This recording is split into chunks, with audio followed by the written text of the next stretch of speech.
Pero antes de comenzar, quiero que le dé un aplauso fuerte a las personas que nos miran por internet. Amén. Nos gozamos cada semana porque te conectas con nosotros. Suscríbete a nuestro canal para que cada vez que tengamos un tema puedas conectarte y recibir palabra del Señor.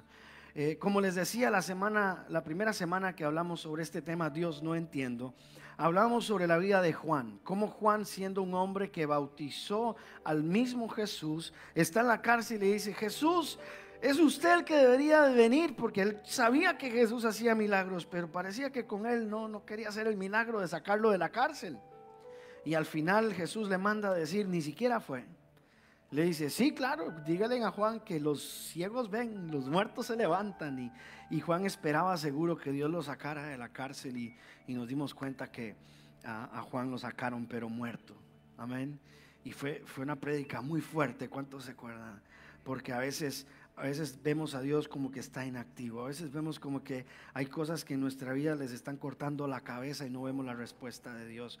Pero muchísimos años más adelante, usted y yo tenemos la Biblia, tenemos el Nuevo Testamento, y nos dimos cuenta que el propósito de la vida de Juan se cumplió.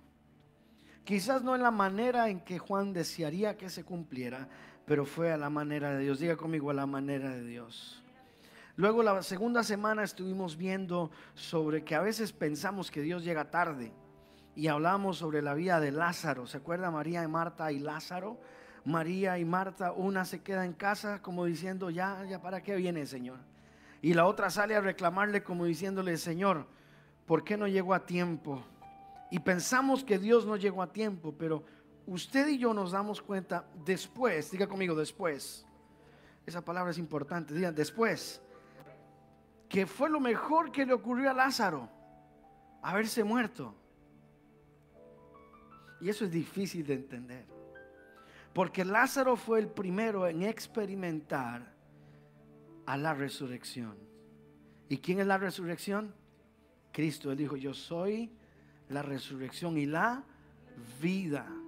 Y cuando Jesús le está hablando a Marta y a María, le dice: no se preocupe, está dormido, él se va a levantar. Y una de las hermanas le dice: yo sé que él va a resucitar algún día, cuando todos resucitemos. Y Jesús le dice: no, yo soy la resurrección. Y lo levanta entre los muertos, el primero resucitado por Jesús, amados. Entonces tenemos que entender que muchas veces el plan que nosotros tenemos para nuestra vida no es el plan que Dios tiene para nuestra vida. Y ahí es donde estamos a veces teniendo conflictos. Yo recuerdo hace un tiempo atrás que mis hijos querían un perrito. Creo que he contado este testimonio antes. Ellos querían un perrito. Yo no tenía dinero para el perrito. Yo no quería el perrito. Entonces, para yo quitarme el tiro del perrito, porque no tenía dinero para el perrito y no quería perrito, les dije a mis hijos: vamos a orar para que el Señor nos provea un perrito. Y resulta que oramos, y al día siguiente nos llama una señora: estoy regalando un perrito, ¿lo quieren? Y yo: Señor. Y tuvimos que recibir el perrito que no queríamos, pero era gratis y era lo que mis hijos querían, ¿verdad? Entonces fue como jocoso, pero interesante. Dios respondió. Y usted me puede decir: pastor, eso fue coincidencia. Jamás va a ser coincidencia. Jamás va a ser coincidencia. Y así nos han ocurrido muchísimas cosas en nuestra vida. Recuerdo una vez que no teníamos dinero para comer. Estábamos escasos, mi esposa y yo. Y entonces nos pusimos a orar en el apartamento: Señor, provéenos dinero. Y nos fuimos para el banco a recoger los $20 que teníamos ahí. Y cuando metimos la tarjeta, habían $400 en el banco. Amado, esto ojalá fuera una historia, pero no era verdad. Y nosotros vimos los $400 y empezamos a brincar y no sabíamos qué hacer, porque habíamos orado. Y Dios respondió el momento de la oración. Y resulta que como a las 2 semanas me depositan a mí mi salario, y cuando me depositan el salario me quitan $400, porque el banco se equivocó y nos depositó $400 que no eran nuestros. Entonces, cuando entró mi salario, el banco tomó los $400. Y yo le digo, me dice mi esposa: ¿qué cree usted que pasó? Y le digo: el Señor nos prestó plata.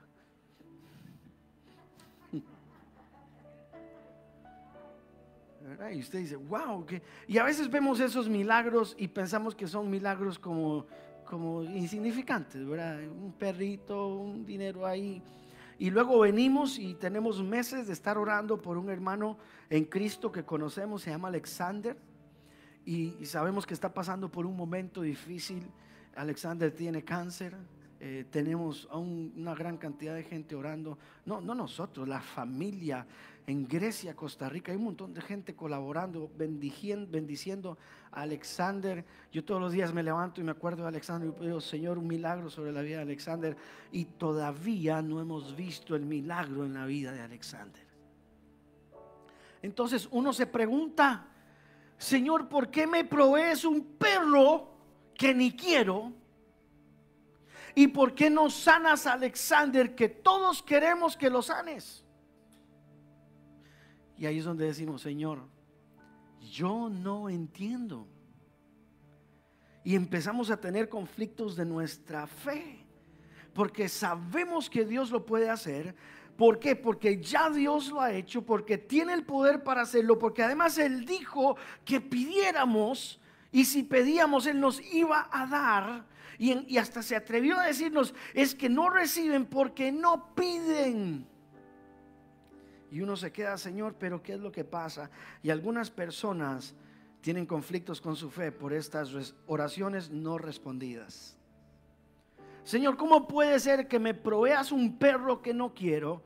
Y tengo tantos meses con mis padres en un problema matrimonial y no haces el milagro. Tengo tantos meses con un hijo apartado, tantos meses con un problema físico y no respondes a mis necesidades. Señor, ¿qué es lo que está pasando? ¿Por qué no hay salida, no hay respuesta? Pero sabemos que Dios sí responde. Sabemos que Dios hace cosas grandes. Sabemos que Dios hace milagros impresionantes. Amén. ¿Cuántos creen que Dios hace milagros fuertes? Amados, si usted cree que los milagros son del Antiguo Testamento, déjeme decirle, yo soy un milagro. Cuando yo nací, los primeros 6 meses de mi vida, dice mi mamá, estuve en el hospital con un asma crónica, recién nacido. Los doctores pensaban que yo no iba a salir del hospital. Luego me recuperé un poquito y seguí toda mi niñez con asma. Toda mi niñez con problema asmático. Cuando llegué a mis 16 años y yo creí al Señor, yo entregué mi vida a Jesucristo, yo le pedí al Señor que me sanara de asma y no me sanó. Y luego volví a pedir al Señor que me sanara de asma y no me sanó. Y llegó un día donde me dio un ataque de asma entrando a la iglesia, y yo ese día clamé como cualquier otro día. Y ese día clamé al Señor, le dije, Señor, en las puertas de la iglesia, lo recuerdo, haz un milagro en mí, como decía la canción. Y ese día, amados, el Señor me sanó del asma. Y el doctor me decía, usted no puede correr, usted no puede jugar al fútbol. ¿Dónde está Alberto? Alberto está allá. No soy tan malo. Doctor me decía, usted no va a poder cantar, usted no se va a poder agitar, usted no va a hacer un montón de cosas. Imagínese ser predicador y director de alabanza. Yo soy un testimonio del milagro de Dios. Sheila, un testimonio del milagro de Dios. Y muchos de ustedes son testimonios del milagro de Dios. Y Dios puede hacer un milagro en usted hoy. Dios puede hacer un milagro en usted hoy. Dios puede hacer un milagro en usted hoy. Pero hay veces que vemos que Dios responde a cosas insignificantes y a cosas que para nosotros son importantes. Dios no responde, y ahí es donde decimos, lo que pasa es que Dios no quiere cooperar. Dios como que no quiere cooperar. Y esa pregunta la vamos a responder hoy de una manera tal vez un tanto difícil, porque este es un tema complicado, ¿verdad? Y quizás esta prédica no produzca muchos amenes, pero yo le aseguro que su fe va a salir fortalecida de este lugar. Amén. Su fe va a salir fortalecida, porque a veces vemos a Dios que no hace nada. ¿Cuántos saben que Dios es capaz? ¿Cuántos saben que Dios puede? Y además quiere, porque lo hemos visto haciendo. Pero ¿cuántos dicen, Señor, todavía no has hecho algo en esta área de mi vida? Todavía no has hecho algo en mi familia. Amén. Entonces vamos a comenzar con 3 pensamientos. Primer pensamiento de hoy: La verdadera oración no es obtener lo que queremos. Diga conmigo, la verdadera oración no es obtener lo que queremos, es rendirnos a su voluntad. La verdadera oración no es obtener lo que queremos, sino rendirnos a su voluntad. ¿A qué me refiero, amados? La oración no está hecha para que nosotros tengamos todo lo que queremos. Bienvenido a tu iglesia. Porque eso es lo que queremos, ¿verdad? Queremos orar ya y que Dios nos dé ya lo que yo quiero ya. ¿Cuántos dicen amén? O al menos eso es lo que a mí me pasa. Yo quiero orar y salir de la iglesia y que Dios haga el milagro ahí en la puerta, pero a veces Dios no responde. Eres un buen cristiano, eres una persona que sigue a Cristo, eres una persona que se rinde a sus pies y Dios no responde. Y hoy, amados, vamos a entender esta verdad. La oración no respondida. Diga conmigo, yo necesito entender esto. La oración no respondida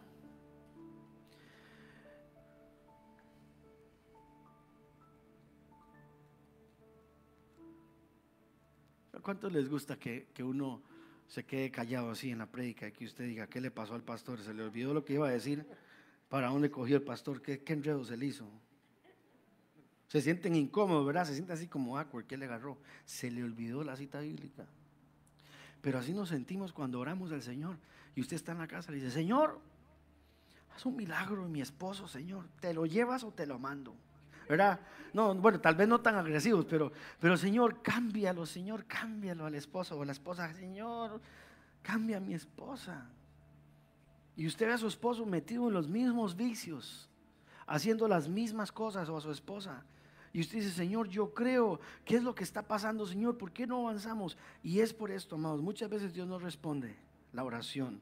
Porque la verdadera oración, diga conmigo, la verdadera oración no es para obtener lo que yo quiero, es rendirme a su voluntad. Y esto no nos gusta. Por eso yo no tengo muchos seguidores en Facebook.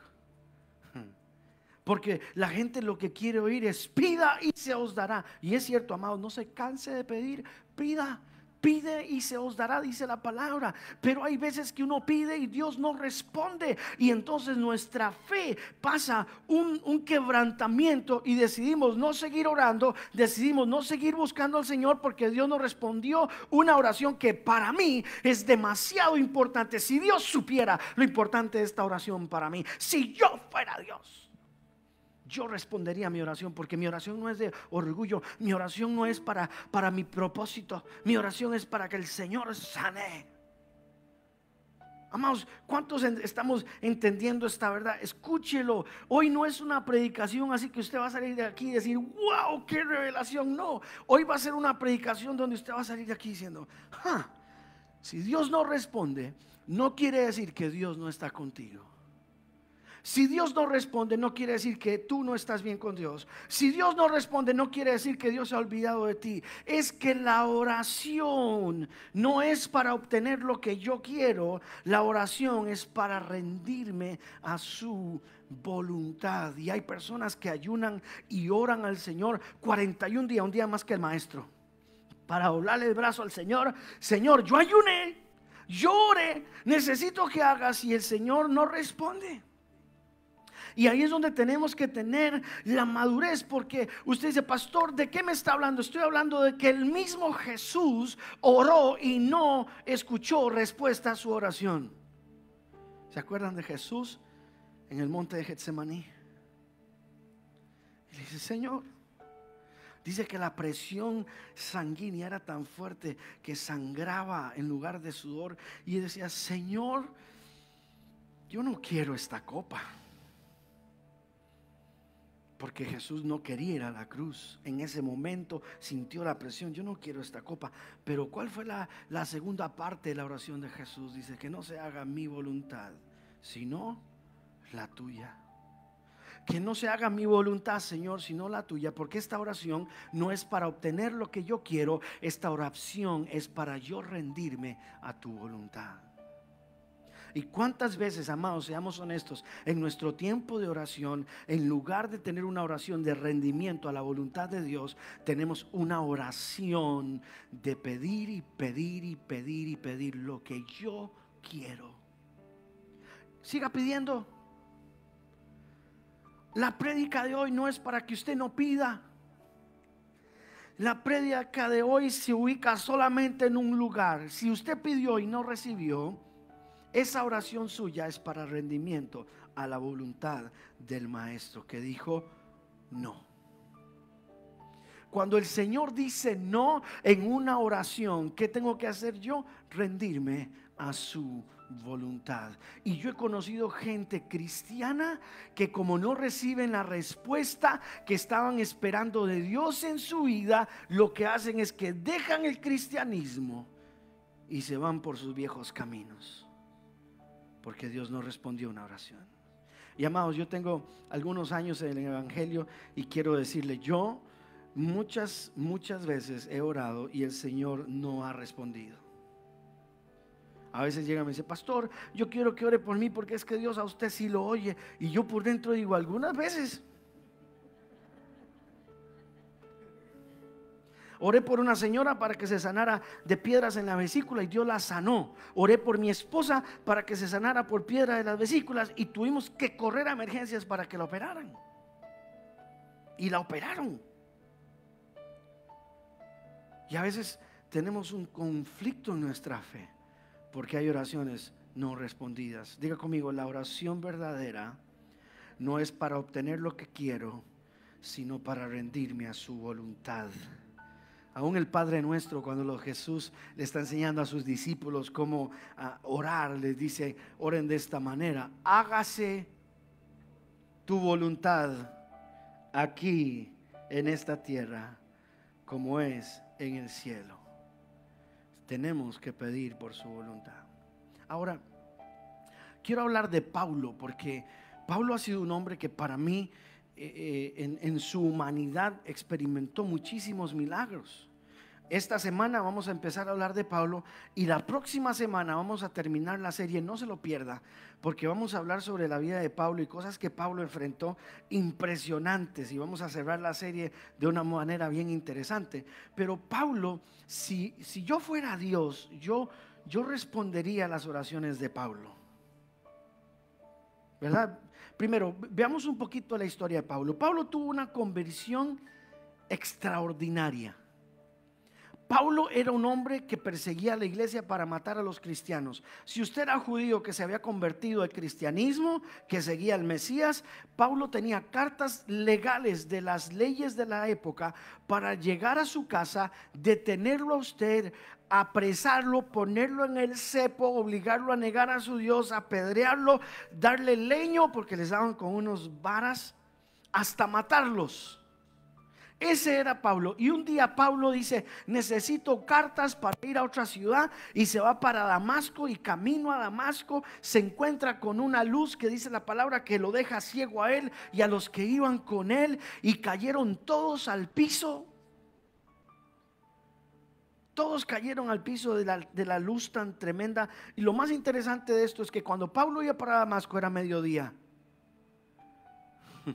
Si la luz fuera de noche, yo digo: wow, es fuerte, pero era mediodía, en el lugar más brillante del día, en el momento más brillante, esta luz era más brillante. Y le dice: Pablo, ¿por qué me persigues? Y Pablo se convierte a Cristo a través de una visión que tuvo de Cristo, y se fue para donde Ananías y estuvo allá un tiempo y fue formado. Además de eso, Pablo, después de su conversión, se convirtió en, yo creería que el cristiano más efectivo que ha existido. Yo no he conocido a otro cristiano como Pablo. Además de eso, Pablo dice la palabra que escribió, usted puede leerlo, más del 50% del Nuevo Testamento. Impresionante. Pablo resucitó muertos. Un día estaba predicando y fue tan larga la prédica que un jovencito que estaba en la ventana se cayó y se mató. A mí se me duerme, pero nadie se me ha muerto, ¿verdad? Todavía no. Y Pablo, así campante decimos en mi país, dejó de predicar, bajó, oró por el muchacho, lo resucitó, se lo llevó para adentro y seguro predicando más. Pero a ese Pablo que usted lo vio haciendo milagros, que Dios le dio poder para hacer milagros, a ese mismo Pablo usted lo ve azotado un montón de veces, náufrago, lo mordió una serpiente. Pobrecito, dice que 5 veces fue latigado, 39 veces, 39 veces látigos, perdón, 39 latigazos, 5 veces diferentes. Yo no sé a usted, pero estuve viendo un estudio sobre la película The Passion of the Christ y dice Vinca Viso que cuando están haciendo la parte donde le dan los latigazos a él como actor de Hollywood siendo Cristo, le ponían un platón de acero en la espalda para que el látigo pegara, y dice que en una ocasión el látigo, un pedazo de látigo salió del platón de acero y le dio en las costillas y tuvieron que venir los paramédicos a revisarlo porque él quedó golpeado por uno. A Pablo le dieron 39, 5 veces diferentes. En prisiones, ¿cuántas veces en prisiones? Casi todas las cartas las escribió desde las prisiones. Entonces, si yo fuera Dios, yo diría: Pablo pagó el precio, un poquillo más que nosotros. Nosotros a veces se nos va la luz y pensamos que estamos en tribulación. Usted llega a la iglesia y alguien le hace un mal gesto, una mala cara, o le dice: mire el vestido que se puso hoy, y usted se enoja y no vuelve a la iglesia. De verdad, amados, a veces no nos saluda el pastor y no volvemos nunca más a la iglesia. Yo voy a dejar de saludar a la iglesia a ver si siguen viniendo. De verdad, a veces pareciéramos cristianos de papel. Nos cae un poquito de agua y nos deshacemos. Pablo pagó el precio. ¿Y cuál fue el precio? Tremendo, tremendo el precio. Y podemos ver a Pablo haciendo dos cosas: pagando un precio muy alto y haciendo milagros impresionantes. Y quiero que vaya conmigo al libro de Corintios, segundo libro de Corintios, verso 12, para que veamos algo interesante. Porque Pablo sanó personas, libertó, predicó el evangelio, levantó liderazgo, lo mordió una serpiente y no se murió. En el barco dijeron: usted es del demonio, y después de naufragaron y llegaron a la playa, lo mordió la serpiente, le dijo: usted es de Dios. O sea, Pablo vivió de todo.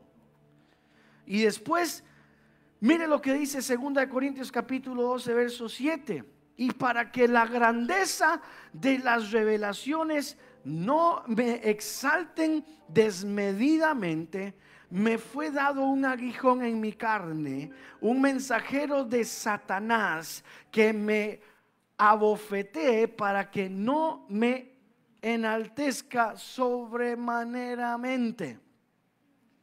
Entonces aquí usted dice: Señor Dios, no entiendo. Un hombre tan entregado. ¿Cuál fue el premio de Pablo por haber hecho todo lo que hizo? Un aguijón. Diga conmigo: un aguijón.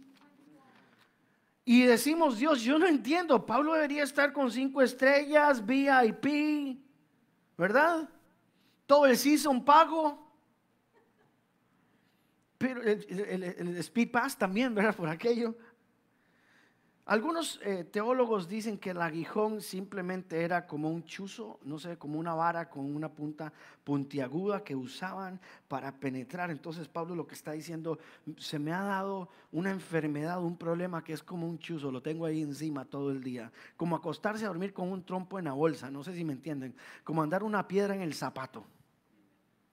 Pablo está diciendo: ando una piedra en el zapato, este aguijón no me deja. Otros teólogos dicen que fue la oposición de su testimonio, porque mató a tantos hombres y a tantas mujeres que cuando él llegaba a una ciudad a predicar, le estaba predicando a María, que fue la mamá de Enrique, que él mató hacía 2 meses. Y ahora esta señora está ahí llorando, viendo que Pablo está predicando libremente, que no le hacen nada a Pablo y que ahora es cristiano, que ahora predica el evangelio, que conoció a Cristo y hace 2 meses mató a mi hijo. Otros decían que quizás era una malformación en los ojos de Pablo, porque dicen que no tenía, quizás tenía, era como visco, como que tenía vista torcida de un ojo o de los dos, o que era de mal parecer, porque en alguna ocasión cuando usted lee sobre Apolos, dice que Apolos era bien parecido y estaban hablando de ambos, de Apolos y de Pablo no dicen eso, dicen que sabía mucho. Entonces Pablo era inteligente y Apolos se veía bonito, ¿verdad? Entonces no sabemos cuál era el dilema. Otros teólogos dicen que Pablo probablemente tenía un problema de epilepsia y que ese era el aguijón que él tenía encima para mantenerlo humilde. Y uno dice, Señor, Dios, no entiendo. El mismo Pablo que escribió el Nuevo Testamento, el mismo Pablo que hizo milagros y prodigios, el mismo Pablo que vio a Cristo en visión, ahora dice, hay algo en mí que Dios no ha quitado. Hay algo en mí que Dios no ha movido. Y por eso es que la oración no es para obtener lo que yo quiero, la oración es para rendir mi voluntad a su voluntad. Y yo quisiera pensar que todos tenemos un aguijón, que todos tenemos un mensajero de Satanás, como dice la Escritura. Todos tenemos algo que estamos esperando que Dios haga el milagro. Yo tengo uno, amados, y tal vez algún día les contaré en privado a algunos cuál es el aguijón que yo tengo. Que siempre que pienso en eso, yo digo, Señor, está bien, ¿cuándo vas a hacer el milagro? Que no me canso de orar, que le pido al Señor que me sane, que le pido al Señor que lo pare. Le digo, Señor, ¿por qué yo?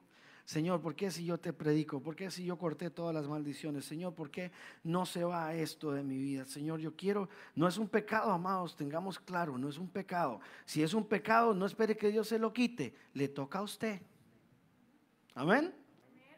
Pero un aguijón, un problema, y Dios no hace nada. Entonces tenemos que entender que la oración no es para obtener lo que yo quiero, es para rendir mi vida a la voluntad de Dios. Número 2.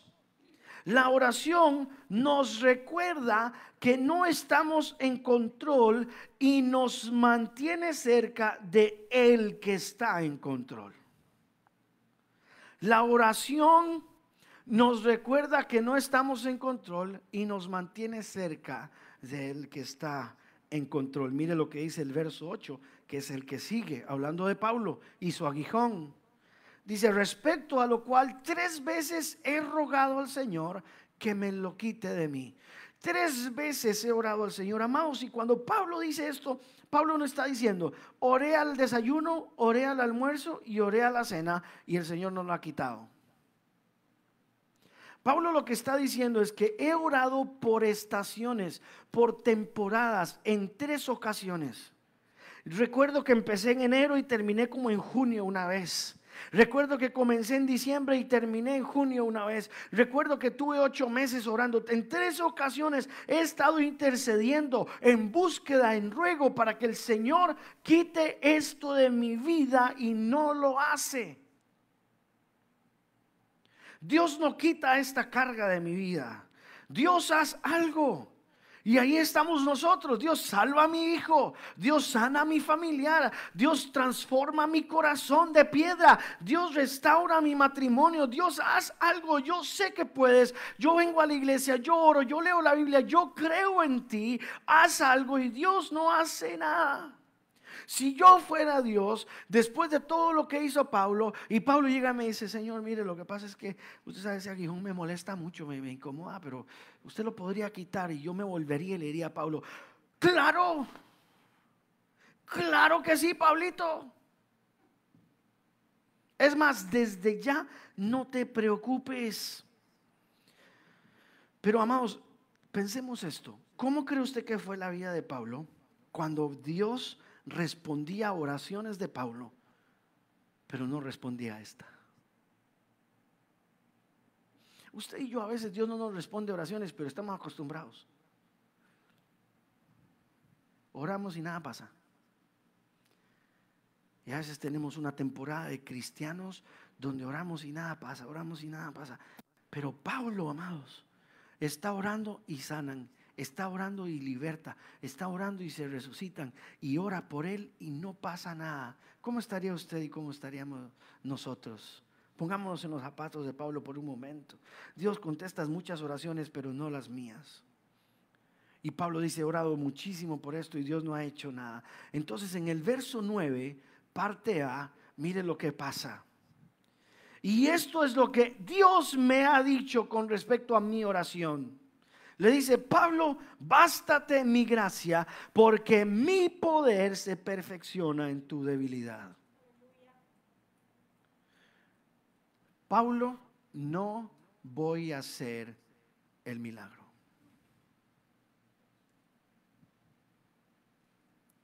¿Cuántos conocen a alguien que han dejado de seguir al Señor porque Dios no ha hecho un milagro? Es como si su vida de cristiano y su fe está condicionada a que Dios haga el milagro o no. Esto rompe todos los esquemas aquí en la cabeza, amados. Porque nosotros no servimos a Dios por lo que podemos obtener de Él. Nosotros servimos a Dios por quien Dios es. Si Él no quiere responder las oraciones, ¿qué vamos a hacer? ¿Lo vamos a dejar? ¿Esa es la fe que tenemos? Una fe, a veces venimos al cristianismo porque lo que andamos buscando es un privilegio. Y a veces Dios no responde porque simplemente Él tiene otro plan. Porque tenemos que aprender a rendirnos a su voluntad. Amén. Porque tenemos que aprender a que a veces la oración no es para lograr lo que yo quiero. Bástate mi gracia. ¿Y cuántos saben que gracia es lo que Cristo hizo en la cruz del Calvario? Él fue a la cruz del Calvario a morir, y por gracia nosotros somos salvos. Por gracia nosotros recibimos el perdón de nuestros pecados. Por gracia encontramos la salvación tan grande que Cristo nos dio en la cruz del Calvario. Pero no se queda ahí. El significado de gracia dice que es un favor inmerecido. Un favor inmerecido. Y estaba leyendo a un teólogo. No puse el nombre porque era muy complicado de pronunciar, pero este teólogo decía esto, dice que gracia es cuando Dios libremente decide extenderse a sí mismo hacia nosotros. Gracia, Dios decide extenderse a sí mismo hacia nosotros, acercándose solo porque Él ha dispuesto bendecirnos y estar cerca. No porque nosotros somos buenos o malos o porque logramos convencer al Señor de algo, sino porque Él decidió acercarse. Eso es gracia. Él decidió revelarse, Él decidió mostrarse. Y si usted está aquí en esta mañana y usted nos mira por el internet, usted está aquí porque Él decidió un día libremente extenderse a sí mismo para acercarse a usted, para que usted sea el recibidor, el recipiente de su bendición, solo porque Él decidió acercarse a usted. Eso es gracia. No es porque usted sea bonito, porque usted ha hecho cosas buenas y ahora usted logró que Dios le ponga atención. Fue porque Él decidió acercarse. Esto es lo que nosotros hacemos. Dios, esto es lo que yo necesito, y si yo tengo esto, estoy bien. ¿Cuántos dicen amén? Dios, yo quiero esto, y si me lo das, yo estoy bien. Dios, yo no pido mucho. Yo no pido mucho, yo solamente, si usted me da esto, esto y esto, yo estoy bien. ¿Y sabe qué es lo que Dios dice? Dios dice, no, yo soy lo que tú necesitas. Yo soy suficiente para ti. Lo que necesitas es experimentarme a mí y tendrás todo lo que necesitas. Y esto, amados, esto no se puede explicar. Experimentar a Dios de esta manera, esto yo no lo puedo explicar.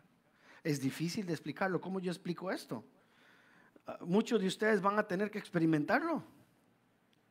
Necesitan experimentar el no de Dios para experimentar la gracia de Dios. Ese está bueno para ponerlo en algún lado. Muchas veces necesitamos experimentar el no de Dios que trae la gracia de Dios a nuestra vida. Mira, amados, yo he pasado por tantas cosas en esta vida que al final uno dice, Señor, no entiendo. El mensaje que siempre predico es el de Dorian, un compañero del colegio, que Dios me dio la oportunidad de evangelizarlo y yo decidí no evangelizarlo. Lo dejé solito y a los 3 días se quitó la vida. Y yo me sentí como el cristiano más malo de los malos de los malos. Yo a la par de Caín me sentía yo.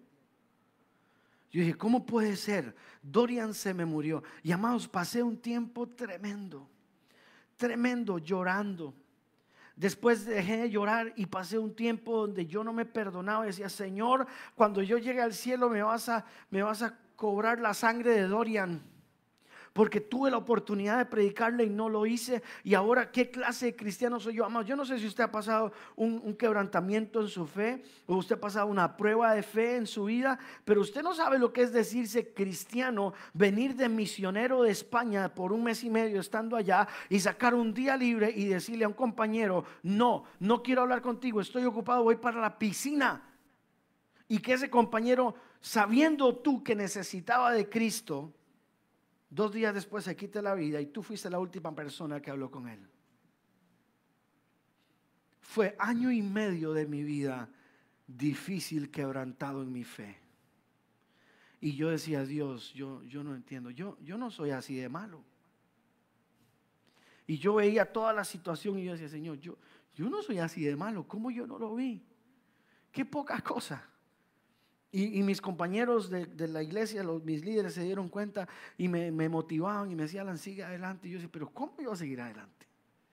Lo dejé morir. Todavía le hubiera predicado, muere y tal vez hubiera tenido una oportunidad, o quizás ni se hubiera quitado la vida, quizás estuviera conmigo aquí, y todos los quizás que usted se pueda imaginar. Ahora, yo en aquel momento, en aquellos 1 año y medio, yo no me iba a imaginar que eso que había pasado en mi vida, Dios lo iba a utilizar y iba a ser una fortaleza en mi vida. Porque he llegado a predicar al púlpito y no hay nadie, solo el teléfono. Y cuando estoy solo y digo, Señor, ¿cómo puede ser que no hay nadie en la iglesia? ¿Ustedes saben de quién yo me acuerdo? De Dorian. Y cuando me acuerdo de Dorian, me acuerdo de la gracia de Dios, que en ese momento donde lo que había era problema, Dios creó una fortaleza. Y ahora yo no tengo a nadie en el templo, no sé si nadie me está viendo en internet, pero yo me paro y predico porque Dios hizo algo en mi vida. Y yo dije, ningún Dorian se me muere otra vez. Pero dolió mucho. Y ahí es donde decimos cuando estamos en el dolor, Dios, yo no entiendo. ¿Cuántos han oído hablar de Gedeón? Amados, esa historia de Gedeón es impresionante. Dios, yo quiero ir a pelear contra los madianitas. Y Dios le dice, vaya. Y dice, bueno, yo llevo 32,000 hombres. Y Dios le dice, mucha gente. Y Dios no responde a la oración de Gedeón. Señor, son 135,000 del otro lado. Yo tengo apenas 32,000 de este lado y usted me está diciendo que son muchos. Y le pasa lo mismo que a Pablo, y le dice Dios a Gedeón, Gedeón, es que si ustedes van los 32,000, ustedes se van a enorgullecer y ustedes van a decir, ganaron por su mano. No, llévelos a tomar agua. Y de los 10,000 que habían quedado, quedan 300. Ahora 300 tienen que enfrentar a 135,000. Si usted es matemático ya sabe, son 450 madianitas por cada hombre que Gedeón tenía. Esa fue la respuesta de Dios. Vemos a uno como Eliseo. Eliseo está minding su business, como dicen ahí en inglés, ¿verdad? En el pueblo mío. Haciendo lo que siempre hacía, está arando en el campo, sus 2 bueyecitos, la yunta, haciendo una zanja en la arena, en la tierra, no sé. Y va ahí tranquilo en lo que él andaba. Nadie lo molestaba, nadie se metía con él. Y él ve un tumulto, ve que viene un hombre que él conocía, Elías, el profeta. Y Elías se va directo donde está Eliseo y le dice: Eliseo, sígueme. Y Eliseo se queda así impávido. Y dice la palabra que Eliseo agarró la yunta, la cortó en pedacitos, le prendió fuego, mató a los bueyes e hizo un asado y le dio de comer a toda la gente y se fue con Elías. No entiendo. Dios, yo no entiendo qué es lo que usted está haciendo. Y muchas veces nosotros estamos en nuestras vidas en ese mismo lugar, no sabemos para dónde vamos. Habacuc llega y le dice: Dios, necesito que hagas un milagro. Los enemigos que están en contra de nosotros son muchísimos. Yo necesito que vengas y toques mi corazón, toques mi familia, toques a todo. Necesito un milagro. Dios le dice a Habacuc: te voy a hacer un milagro que cuando la gente lo hable no lo van a creer. Te vas a impresionar de lo que yo voy a hacer. ¿Y cuál fue la respuesta de Dios? Levantó aún más a los enemigos de Habacuc. Por eso es que Habacuc se queda asustado, porque él esperaba un milagro y Dios no hizo el milagro. Escuché la historia de un padre que andaba con su hijo en una bicicleta y no sé cómo se cayeron y el hijo se quebró el fémur y se le salió así por la piel y todo el fémur, y él se fue para emergencias y yo no sé usted, pero no todos los hospitales en Estados Unidos son como los del área quizás, y llegaron a un hospital rural y en ese hospital le dijeron: sí, tenemos que hacerle la cirugía, pero tiene que esperarse 3 horas porque el cirujano no está aquí, tiene que venir. Y dice que le pusieron un poco de medicina para el dolor, pero tenía demasiado dolor el hijo y no querían ponerle mucho porque tenían que operarlo y ahí tenían que ponerle anestesia. Entonces dice que él se sentó al frente del hijo y le agarraba la cintura y le decía: papito, no se mueva. Y dice que él llegó un momento donde logró sostener al hijo en una posición donde ya no le dolía tanto. Y dice que le ardían las manos de sostener a su hijo y le decía: papito, yo estoy aquí. Yo estoy aquí, yo sé que estás mal, pero yo estoy aquí. Yo sé que te duele, pero yo estoy aquí. No voy a mover mis manos, yo estoy aquí. Dice que le ardían las manos de sostener a su hijo. Y sabe que, amados, yo a veces creo que Dios hace lo mismo con nosotros.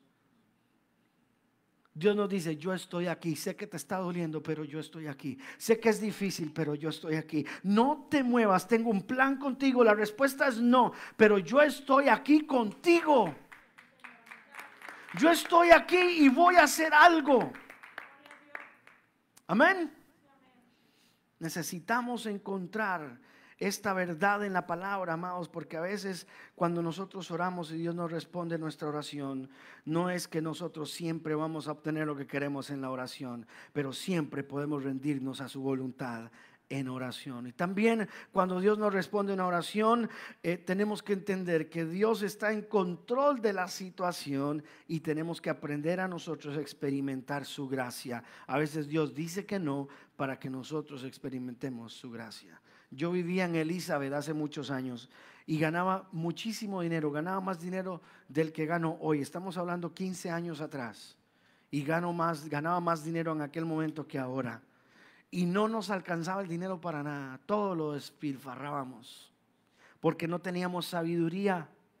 Y resulta que perdimos todo. De un día para otro perdí el trabajo. En el trabajo a mí me daban carro, me daban teléfono, me daban viáticos, me daban de todo.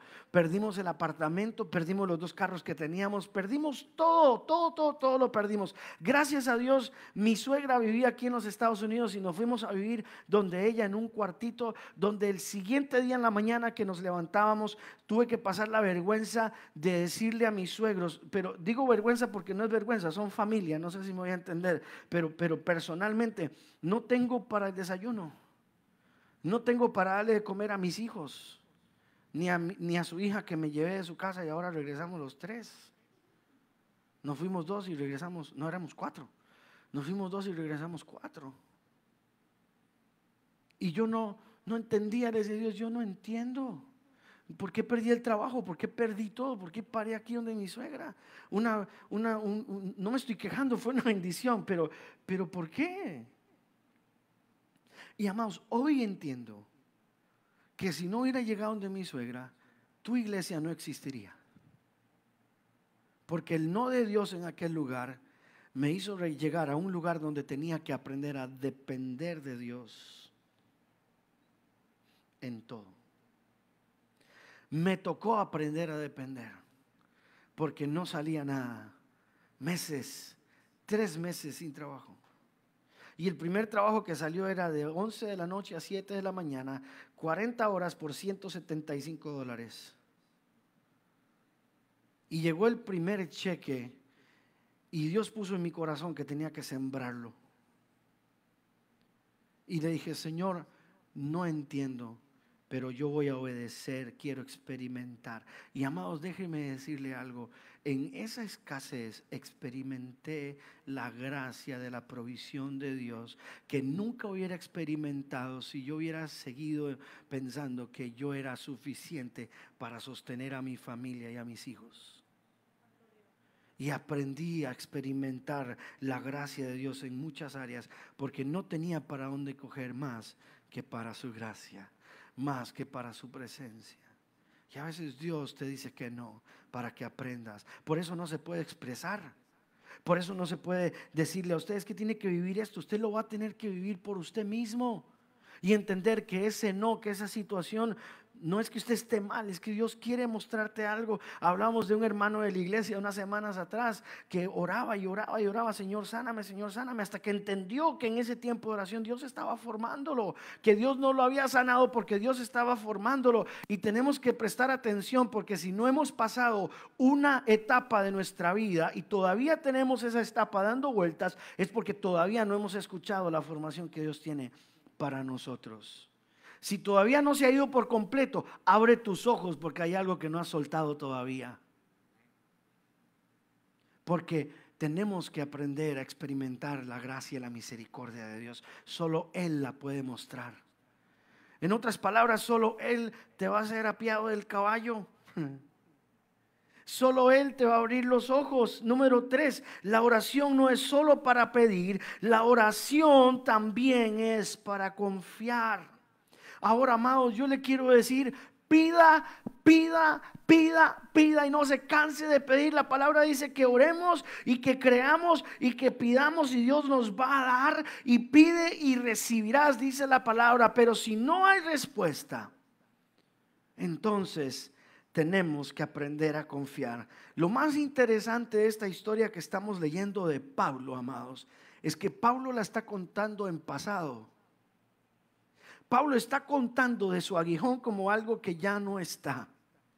Pablo está hablando de este aguijón que él le dio como algo que está allá atrás. Pero sin embargo, si usted lo lee, él lo presenta como es algo del pasado, pero probablemente todavía lo tenía presente, porque ahora ese aguijón se ha convertido en la herramienta que Dios estaba utilizando para que Pablo entendiera que él seguía caminando por la pura gracia y misericordia de Dios, y todo lo que tenía era por la gracia y la misericordia de Dios, y todo lo que experimentaba era por la gracia y la misericordia de Dios. Y él mismo lo dice: yo tengo este aguijón para que me mantenga humilde. Y a veces experimentamos la misericordia de Dios de esta manera. Pablo cambió de perspectiva, quizás el aguijón no se había ido, pero cambió de perspectiva. Mira lo que dice el verso 9 y el verso 10, y con esto ya estoy terminando, amados. O por lo menos el primer ya termino, ¿verdad? Son 3, primer ya termino. Dice 2 Corintios capítulo 9, ya leímos el 9 parte, ahora vamos a leerlo todo. Dice: y me ha dicho, bástate mi gracia, porque mi poder se perfecciona en la debilidad. Por tanto, dice, de buena gana me gloriaré más bien en mis debilidades. Cuando tenga un problema, cuando tenga una situación, me voy a gloriar. ¿Para qué? Para que repose sobre mí el poder de Cristo. Cuando tenga un problema, me voy a gloriar porque sobre mí se va a posar el poder de Cristo. Y voy a conocer en mi debilidad, voy a conocer su gracia. Amén. Verso 10, por lo cual, por amor a Cristo, me gozo en las debilidades, en las afrentas, en las necesidades, en las persecuciones, en las angustias, porque cuando soy débil, entonces fuerte soy. Amados, ¿por qué estoy en este problema? ¿Por qué estoy en esta situación? ¿Por qué Dios, cuando tú puedes hacerlo, no lo haces? Quizás sea para que experimentemos su gracia a otro nivel. Hace unas semanas, les puedo contar honestamente que apenas hace 2 semanas me siento yo otra vez. Pero después de COVID-19 a mí me quedó un problema en mi sistema nervioso y tenía ataques de ansiedad y ataques de temores y pánicos y sí, amados, soy pastor, predico, pero estaba pasando por esas situaciones y estuve hablando con algunas personas que venían a pedirme consejería sobre el mismo tema y me decían: pastor, es que estoy pasando por esta situación. Y yo les hablaba de la palabra, los motivaba, oraba, los bendecía, y yo por dentro decía: Señor, los estás sanando a ellos y yo estoy lidiando con eso también. Señor, yo no entiendo por qué. Sin embargo, en ese momento de debilidad, en ese momento de problemas, en ese momento de nerviosismo, en ese momento experimenté la gracia de Dios, la paz que sobrepasa todo entendimiento. Y hoy les puedo decir, amados, tengo 2 semanas de ser yo otra vez.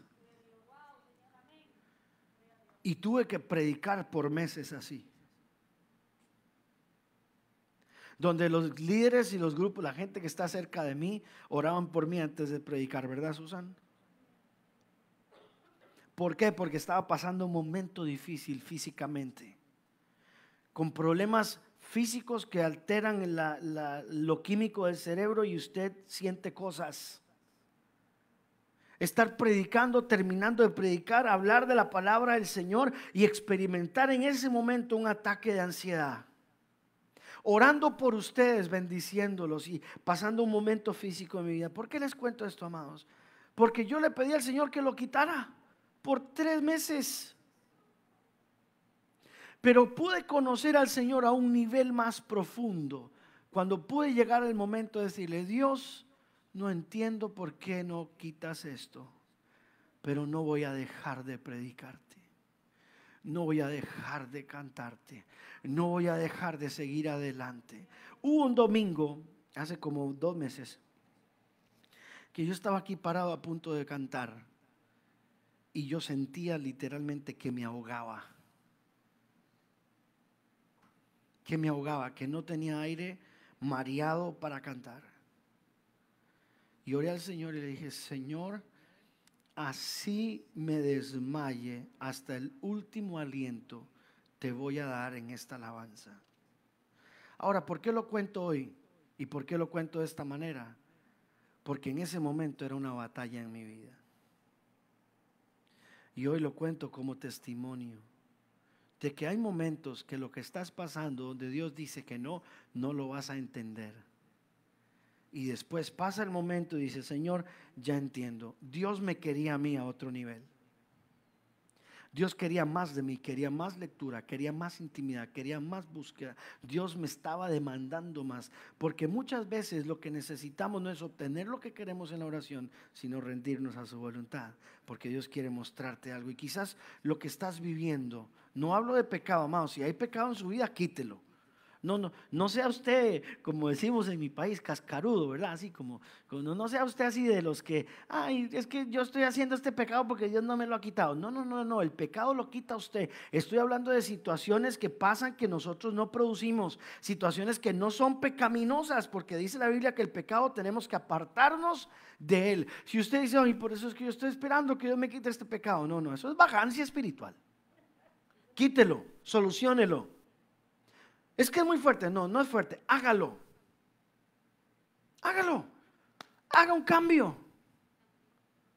¿Cuántos dicen amén? Todo lo podemos en Cristo que nos fortalece. Yo estoy hablando de esas oraciones que oras y Dios no responde y no dice nada por meses.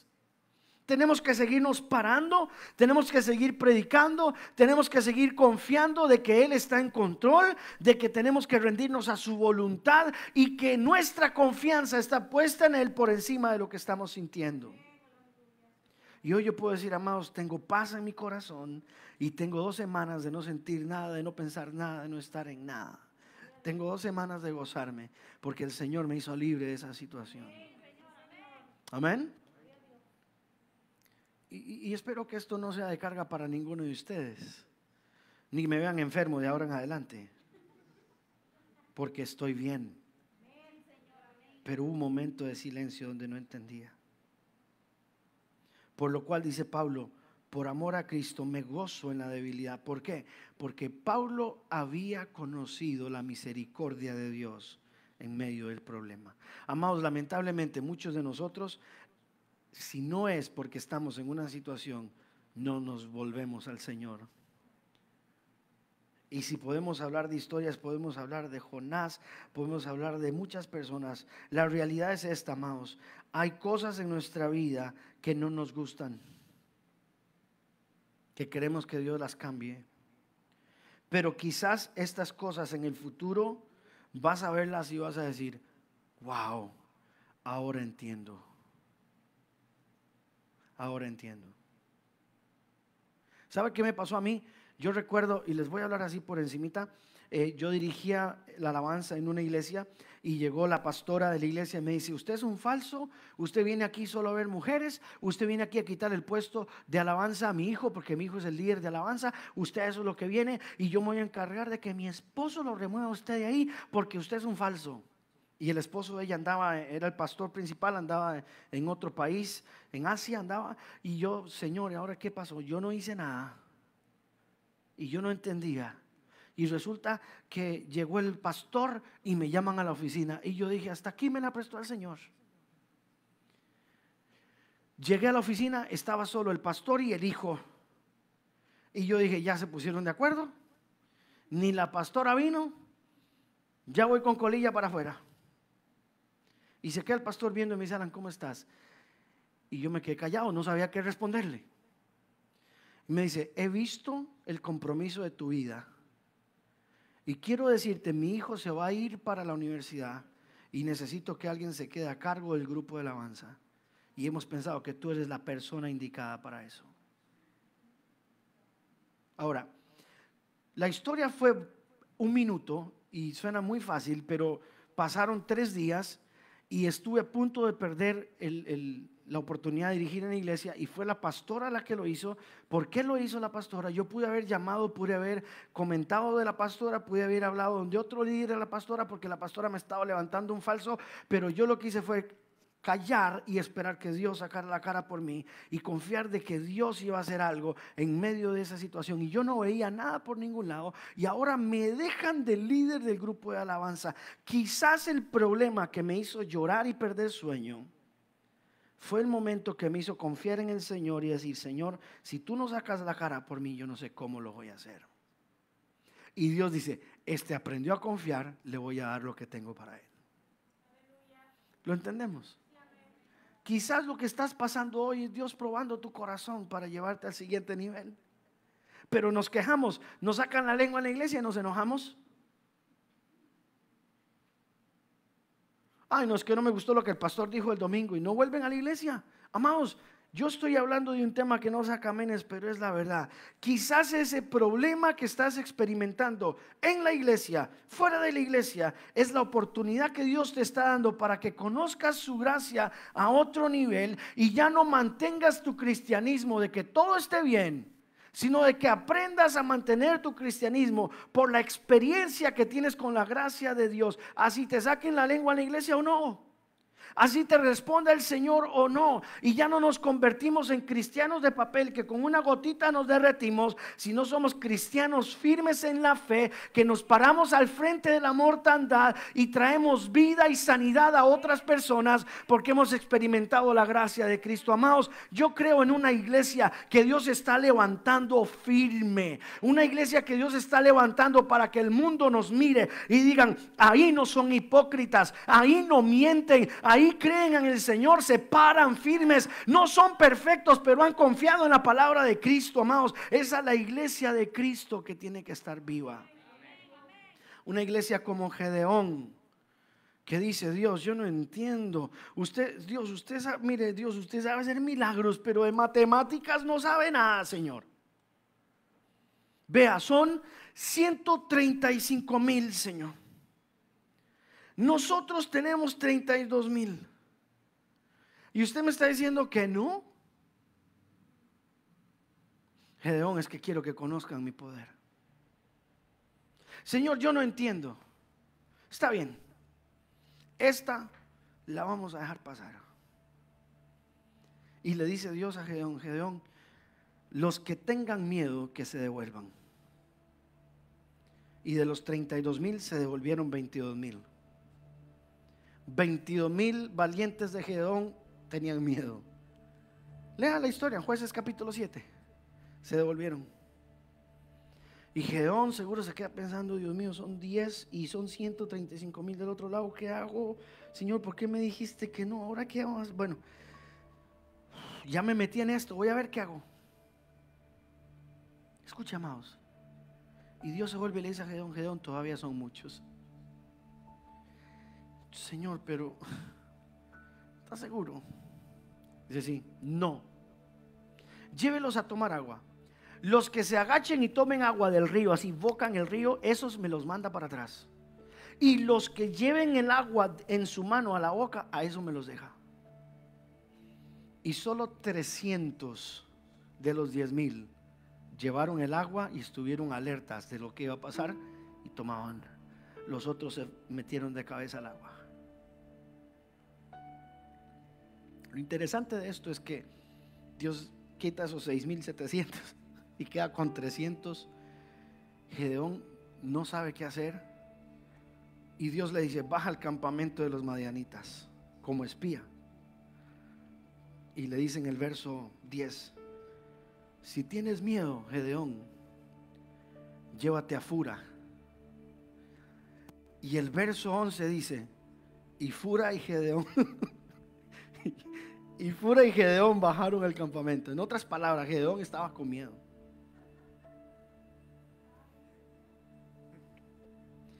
Pero ¿por qué no se fue con los 22,000? ¿Por qué no se fue? Dios dijo que todos los que tuvieran miedo que se fueran. Gedeón se quedó con miedo. Y después se quedó con 300 y Dios le dice: ahora baja al campamento. Y si tienes miedo, le dice, baja con Fura. Entonces Gedeón, Fura y miedo bajaron. Y Gedeón no entendía nada. Yo sé que Gedeón iba con miedo porque llevaba Fura. Amados, ¿usted entiende eso? Es claro, Gedeón iba paniqueado. Eso es como cuando usted ve a la novia por primera vez, esa mujer que a usted le gusta. Yo recuerdo cuando me presentaron a mi esposa, a mí me temblaban las canillas. No sabía qué decirle. ¿Verdad? Eso es como cuando usted está en la corte y dicen: Alan Espinosa, y usted se para y usted siente un frío en la espalda. Me han contado. Y Dios le dice a Gedeón: baja. Dios, no entiendo. Pero Gedeón baja con miedo porque iba con Fura. Y cuando llega al campamento, escucha a algunos soldados del campamento contándole a otro soldado del campamento que tuvo un sueño. Y le dice a este soldado, y Gedeón está afuera en la tienda escuchando: varón, anoche me soñé que de allá de la montaña venía un pedazo de pan grandísimo y bajaba sobre nosotros y nos destruía. Y el otro que escucha el mensaje le dice: eso es que Dios está con Gedeón y nos van a destruir. Pero Gedeón todavía tenía 300 contra 135,000.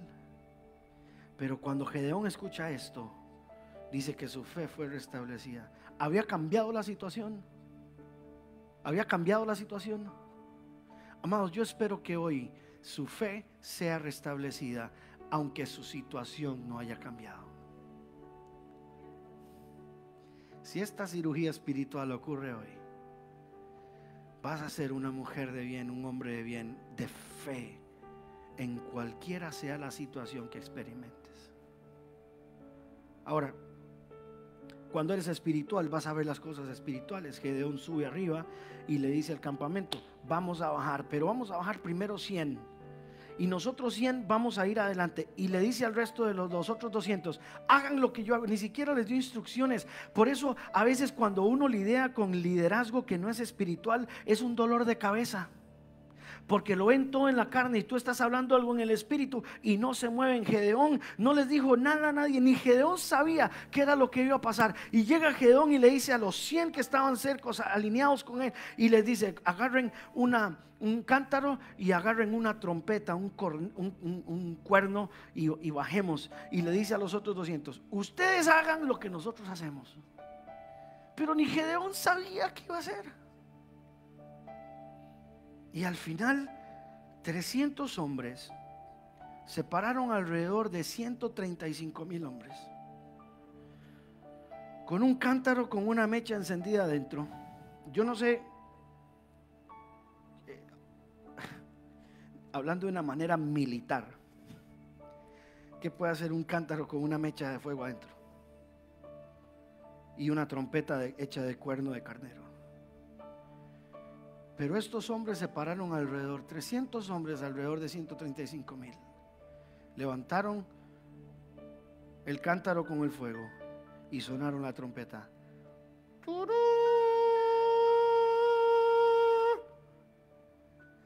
Y dice la escritura que los madianitas les entró tal temor que se mataban entre sí.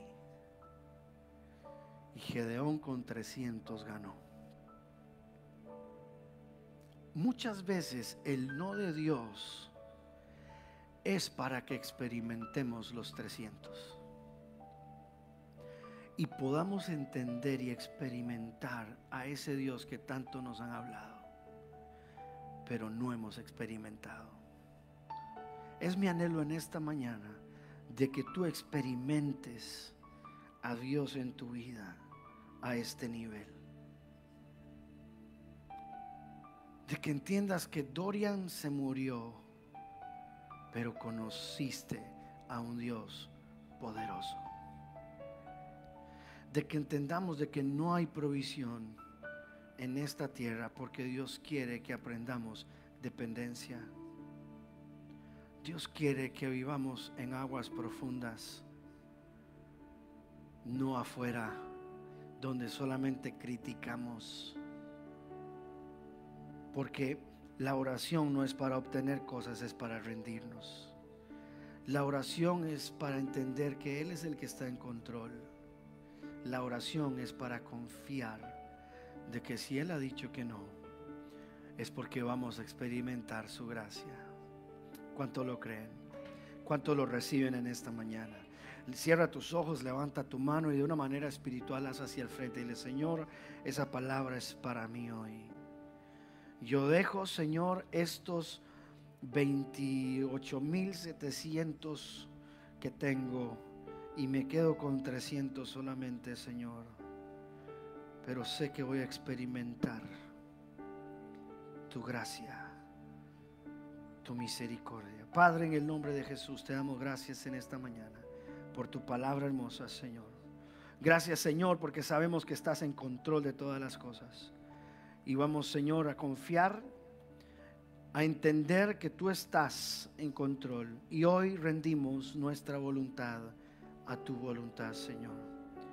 Lo que tenemos no es necesario para experimentar tu presencia.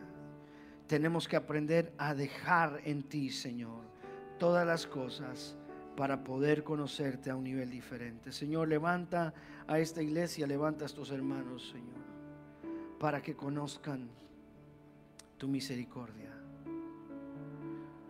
De esta misma forma, amados, yo creo que eso es lo que pasa con las personas que no se entregan a Dios completamente, porque no quieren soltar las cosas que tienen agarradas para que el Señor les dé algo.